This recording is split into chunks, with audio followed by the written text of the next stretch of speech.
যে আমরা মাননীয় প্রধান উপদেষ্টার কাছে সুনির্দিষ্টভাবে আগামী জাতীয় সংসদ নির্বাচনের জন্য ডিসেম্বরের আগে একটা রোডম্যাপ অবশ্যই আমরা চাইব, যাতে উনি ক্লিয়ারলি জাতির সামনে যথাযথ প্রক্রিয়ায় উপস্থাপন করেন, যাতে জাতির মধ্যে যে একটা অনিশ্চিত অস্থিরতা ভাব আছে এবং রাজনীতির মধ্যে একটা স্থিতিশীলতা আসে, অর্থনৈতিক কর্মকাণ্ডে যাতে একটা গতিশীলতা আসে, সেগুলো লক্ষ্য রেখে আমরা বলবো যে এটা যথেষ্ট সময়। তার আগে নির্বাচন কমিশনের সাথে আমরা আলোচনা করেছি, তারা জুনের মধ্যে সমস্ত প্রিপারেশন সমাপ্ত করতে পারবে এবং মাননীয় প্রধান উপদেষ্টা ইতিপূর্বেও আমাদেরকে আশ্বস্ত করেছেন যে ডিসেম্বরের মধ্যে নির্বাচন দেওয়ার জন্য ওনারা সমস্ত কর্মকাণ্ড পরিচালনা করছে।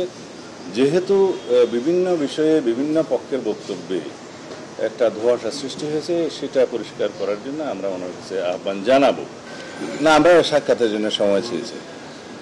আজকে বোধহয় আমরা একটা ভিন্ন বিষয়ে কথা বলতে চাচ্ছি না। হ্যাঁ, ধন্যবাদ। আমরাও কালকে পরশু খেয়াল করছি বিভিন্ন মিডিয়াতে এবং কয়েকটা পত্রিকায় আর সামাজিক মাধ্যমে এই বিষয়ে যথেষ্ট লেখালেখি হচ্ছে যে বিএনপি কি ধর্মনিরপেক্ষতায় ফেরত গেল। এখানে মিস ইন্টারপ্রিট করা হয়েছে। যেটা স্প্রেডশিট আমাদেরকে দেওয়া হয়েছিল জাতীয় ঐকমত্য কমিশন থেকে সংবিধান সংস্কার কমিশনের রিপোর্টের ভিত্তিতে, এটা আসলে একটা অপূর্ণাঙ্গ বিষয়। কারণ আমরা বিস্তারিত রিপোর্ট জমা দেব বলেছি, সেটা জমা দিয়েছি আমরা বিস্তারিত রিপোর্ট, যেটা সংবিধান সংস্কার কমিশনের প্রতিবেদন, যেটা 45 পৃষ্ঠা থেকে 72 পৃষ্ঠা পর্যন্ত প্রায় 105টা সুপারিশ আছে। সেই 105টা সুপারিশের প্রত্যেকটি আমরা অ্যাড্রেস করে বিস্তারিত প্রতিবেদন দিয়েছি। কিন্তু স্প্রেডশিটে যেভাবে হ্যাঁ না জবাব দিতে বলা হয়েছে, এটা বিভ্রান্তির সৃষ্টি করেছে, সেটা আমরা সেদিনে উল্লেখ করেছি। এখানে স্প্রেডশিটের আইটেম নম্বর 5, 6 এবং 7-এ সংবিধানের মূলনীতি এবং রাষ্ট্র পরিচালনার মূলনীতি বিষয়ে ওনারা যেটা বলেছেন, যে সংবিধানের মূলনীতিতে বহুত্ববাদের কথা বলেছেন, সাম্য মানবিক মর্যাদা ইত্যাদির কথা বলেছেন, বাট বহুত্ববাদ সহ আর অন্যান্য বিষয়গুলোর সাথে আমরা একমত নই এবং রাষ্ট্র পরিচালনার মূলনীতি হিসাবে আর সংবিধানের মূলনীতি হিসাবে আমরা একমত নই। এরপর আমাদের মন্তব্য দিয়েছি, সেই মন্তব্যটা আর কেউ এখানে উল্লেখ করে না। মন্তব্যটা হচ্ছে আমরা সংবিধানের প্রস্তাবনার অংশে আমরা সংবিধানের প্রস্তাবনার কি চাই সেটা উল্লেখ করেছি, যে পঞ্চদশ সংশোধনী পূর্ববর্তী অবস্থা বহাল চাই। প্রশ্ন আসতে পারে পঞ্চদশ সংশোধনী পূর্ববর্তী অর্থাৎ ত্রয়োদশ চতুর্দশ সংশোধনীতে যা ছিল, মূলত এটা পঞ্চম সংশোধনীতে রাষ্ট্রপতি শহীদ জিয়াউর রহমানের সময়ে পঞ্চম সংশোধনে যেটা গৃহীত হয়, সেটা বাকশালকে রিপিল করে, বাকশালকে বিলুপ করে গণতন্ত্রের যাত্রা, যেটা দিয়ে বহুদলীয় গণতন্ত্রের যাত্রা শুরু হয়, সেই সংবিধানের প্রস্তাবনাকে আমরা অ্যাপ্রুভ করি, সেটাই আমরা বহাল চেয়েছি। এখন সেটার মধ্যে আছে মহান আল্লাহর উপর আস্থা, বিশ্বাস, জাতীয়তাবাদ, গণতন্ত্র, সমাজতন্ত্র অর্থাৎ সামাজিক ও অর্থনৈতিক ন্যায় বিচার, সেটা আমরা বহাল চেয়েছি এবং সেই প্রিয়াম্বলের সেই প্রস্তাবনার পুরোটা আমরা ওইভাবেই জবাব দিয়েছি যে আমরা এটা চাই। এখন যদি কেউ বলে যে পঞ্চদশ সংশোধনীর পূর্বাবস্থা অর্থাৎ পঞ্চম সংশোধনীতে গৃহীত প্রস্তাবনার অংশটি, সেভাবে আমরা বলে দিতে পারি। আর রইল রাষ্ট্র পরিচালনার মূলনীতি সম্পর্কে যে বলেছে, প্রায় একই জিনিস, কিন্তু রাষ্ট্র পরিচালনার মূলনীতিগুলো 8, 9, 10 এবং 12 এই অনুচ্ছেদগুলোতে বিধৃত আছে। সেই অনুচ্ছেদগুলোর বিষয়ে সংস্কার কমিশন থেকে যে সুপারিশ করা হয়েছে, এই যে তারা একই বিষয়গুলো ওখানে রিপ্লেস করতে চেয়েছেন। যেমন একটা প্রস্তাব দেওয়া হয়েছে যে ধর্মনিরপেক্ষতা ইত্যাদি এগুলো বিলুপ্ত করা হোক। এখন বিভ্রান্তিটা ওই জায়গায়, আমরা সেখানে বলেছি একমত নই, কিন্তু আমরা এই চাই। হ্যাঁ, আমরা চেয়েছি পঞ্চম সংশোধনীতে যেটা গৃহীত হয়েছে, যেটা পঞ্চদশ সংশোধনীর পূর্বাবস্থা, সেইটা আমরা বহাল করা হোক, সেটা চেয়েছি।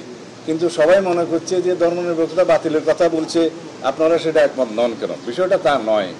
আমরা পরিষ্কার করার জন্য বলছি যে আপনাদের যে প্রতিস্থাপন, বহুত্ববাদ সহ অন্যান্য বিষয়, এই বিষয়গুলো একসাথে আসতে হবে।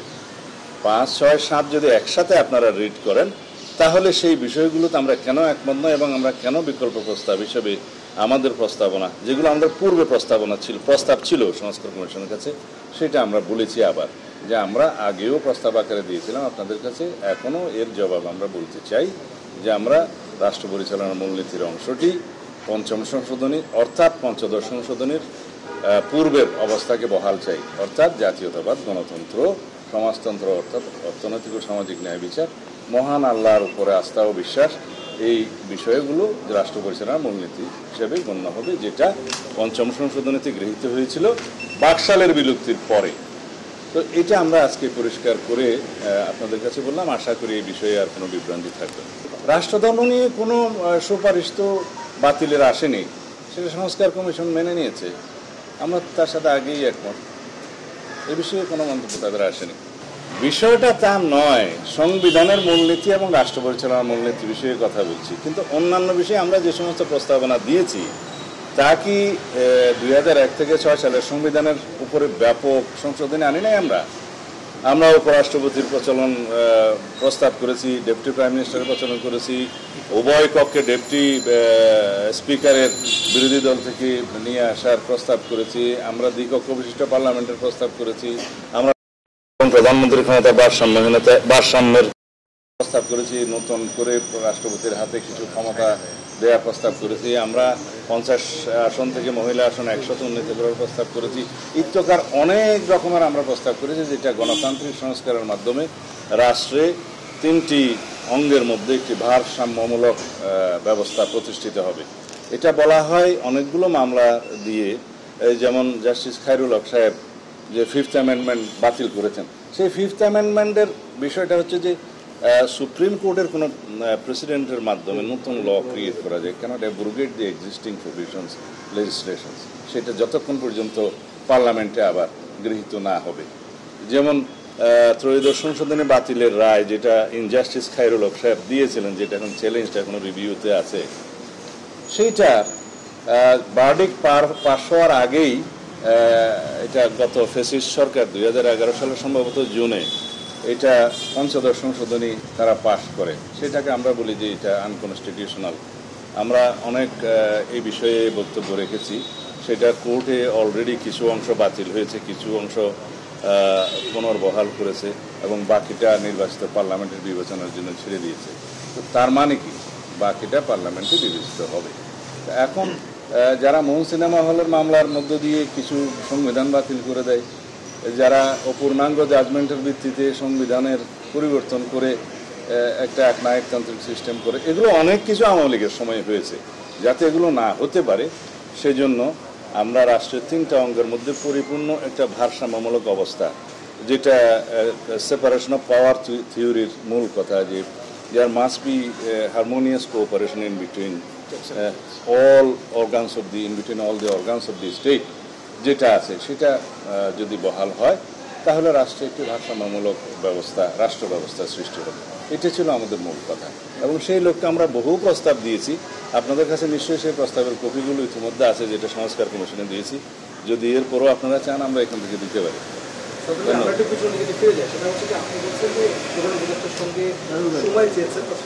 এই বিষয়ে শেষ করে তারপর আমরা ন্যাশনাল কনস্টিটিউশনাল কাউন্সিল, যেটা এনসিসি নামে তারা অভিহিত করেছে, সেই ব্যবস্থাই তো আমরা স্বীকার করি না। এরকম নতুন ব্যবস্থার মধ্য দিয়ে অনির্বাচিত ব্যক্তিদের দ্বারা রাষ্ট্র পরিচালনা এবং রাষ্ট্রের গুরুত্বপূর্ণ পদাবলিতে পদায়ন করে, এগুলো যদি হয় তাহলে আর এক্সিকিউটিভ এবং লেজিসলেচারের কোনো গুরুত্ব থাকবে না। তো সেই ব্যবস্থা আমরা অ্যাপ্রুভ করিনি। আর এনসিসির মাধ্যমে জরুরি অবস্থা প্রবর্তনের জন্য যে কথাটা বলেছেন, সেটা একে তো এনসিসি আমরা মানি না, দ্বিতীয় হচ্ছে জরুরি অবস্থা জারির সময়ে তারা যে প্রস্তাব করেছে যে মানুষের যে সমস্ত মৌলিক অধিকারগুলো স্থগিত থাকে, এগুলো স্থগিত থাকবে না, তারা রিড করতে পারবে, অন্যান্য বিষয়ে মৌলিক অধিকারগুলো থাকবে। তো জরুরি অবস্থার মানে কি? জরুরি অবস্থার মানে হলো যে কিছু কিছু অধিকার স্থগিত থাকবে। তো সেই জন্য আমরা বলেছি এটা বোধহয় বাস্তবায়ন নয়, সেই বিষয়ে আমরা একমত হতে পারলাম।